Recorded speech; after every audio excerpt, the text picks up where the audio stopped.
Last Sunday, the 5th of October, Ralph Nader spoke at UVM, and he called for a new investigation of the 9/11 terrorist attack in New York. He also said that New York may be planning to initiate its own new and independent investigation. Do you believe that a new investigation is needed, and if so, how should it be organized?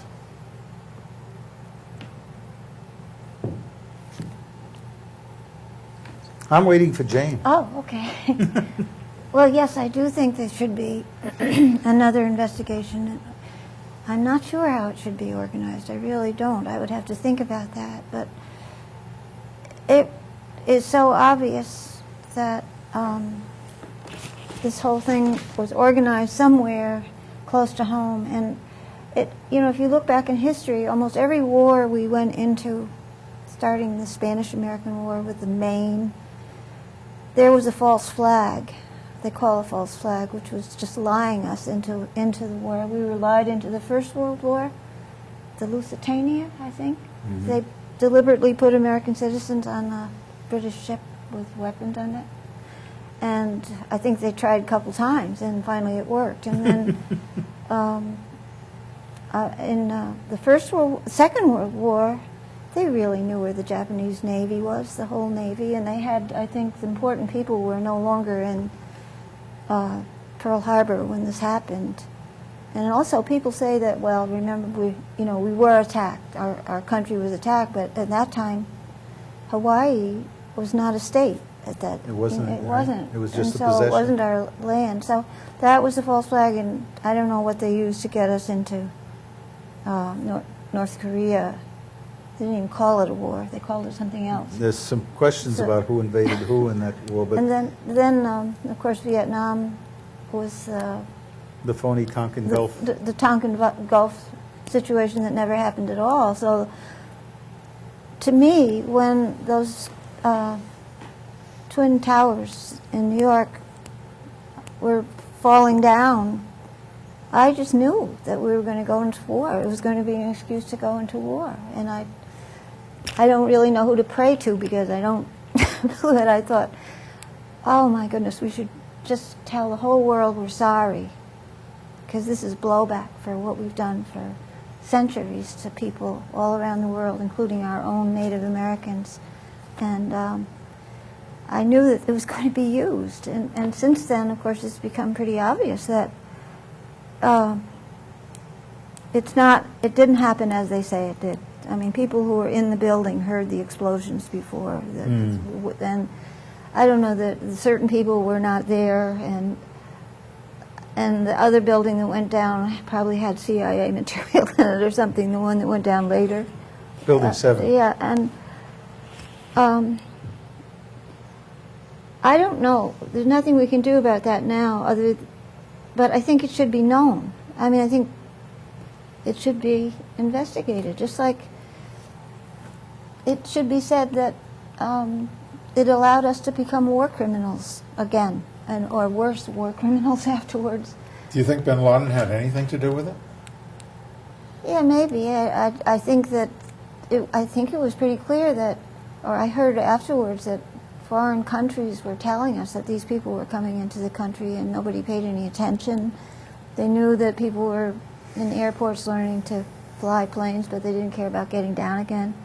I mean, this was all information given to the CIA. Maybe I'm remembering incorrectly, but if they didn't do it, if we didn't do it ourselves, we sure knew what was happening, I think.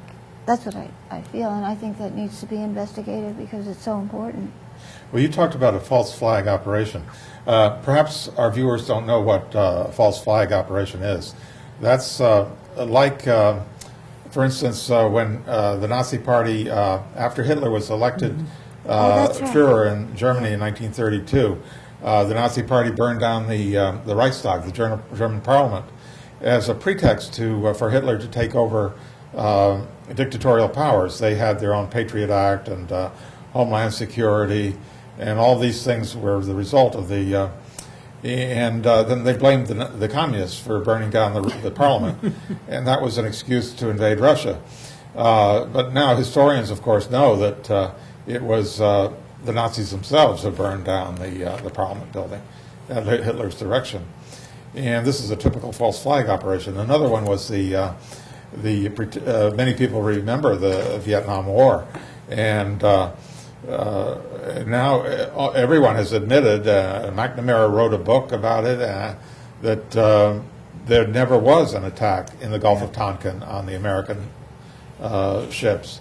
And the whole thing was fabricated and as a pretext for us to invade Vietnam. Well, then there's Iraq and weapons of mass destruction. Yeah. Yes. Where are the weapons of mass destruction? Yeah, I remember, I watched Colin Powell.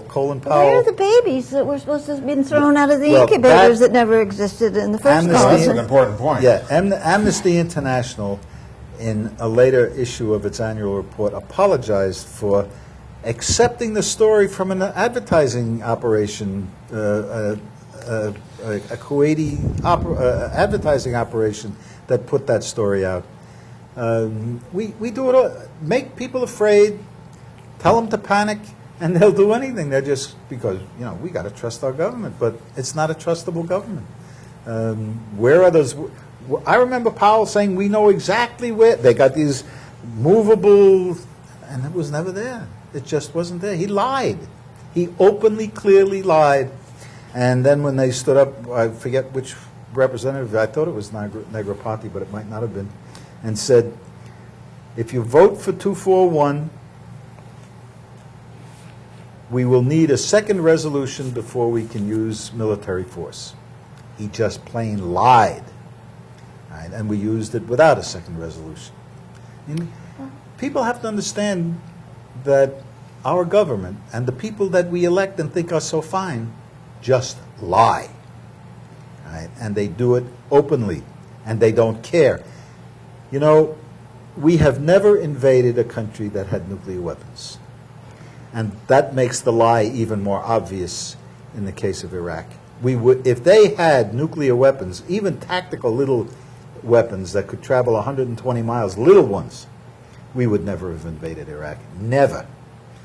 And I think the world is becoming aware of the fact that if you want to avoid being, the Nuclear Non-Proliferation Treaty is a scam to make the world safe for the United States to invade. People really have to understand, we go out, and during the invasion of the Dominican Republic, we held signs, and during the war in Korea, we went out and held signs, and during Vietnam, we went out and held signs, and I can remember for 2 years, in the first 2 years of the war in Iraq in 90 and 91 and 92, standing out there every day in front of the post office, and we waved signs.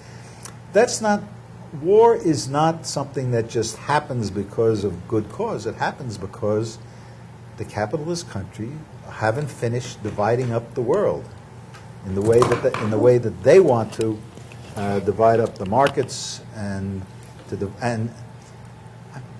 it's unbelievable that NATO is in Afghanistan, isn't it? Except that there's a pipeline that NATO might have been interested in.